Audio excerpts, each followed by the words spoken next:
En Traíñas, a proba Teresa Herrera en augas da Coruña volveu a ser accidentada. Se hai un ano viamos como unha onda partía unha das embarcacións, esta vez o mar fixo que dúas traíñas chocaran entre elas. Todo quedou nun susto.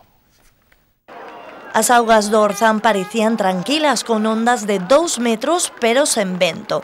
E xusto na primeira tanda da competición a tripulación do Coruxo foi sorprendida por unha onda que fixo que perderan o control e que bateran contra os de Cabana. O resultado, 2 remeiros na auga e varios con contusións leves. Afortunadamente, a peor parte levárona as traíñas.